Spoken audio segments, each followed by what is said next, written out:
ministro de Defensa, Jorge Tayana, y el embajador indio en la Argentina, Dinesh Bhatia, firmaron hoy un convenio de implementación específica en cooperación académica entre los ministerios de defensa de ambos países para las operaciones de mantenimiento de paz de las Naciones Unidas. El acuerdo implica un mayor desarrollo en el intercambio de información entre el Centro Argentino de Entrenamiento Conjunto para Operaciones de Paz, en adelante CAECOPAS, y el Centro de Mantenimiento de la Paz de las Naciones Unidas del Ministerio de Defensa de la República de la India.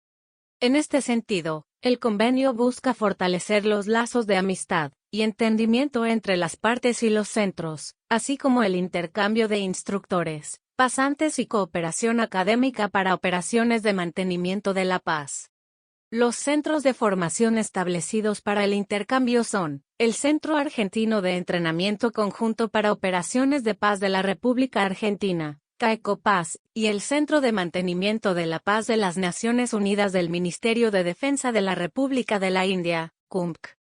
Ambos son reconocidos como las organizaciones especializadas en instrucción, entrenamiento e investigación en los aspectos relacionados con las operaciones de paz y, por lo tanto, entidades ejecutoras del mencionado convenio.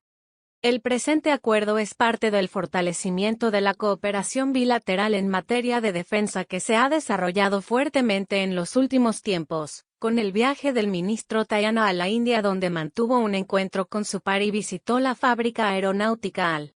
Además, se celebraron acuerdos históricos, incluyendo uno entre la Fuerza Aérea y la empresa AL para el desarrollo conjunto en el sector aeroespacial, la visita de la secretaria Daniela Castro, y el brigadier general Xavier Isaac y el teniente general Juan Martín Paleo,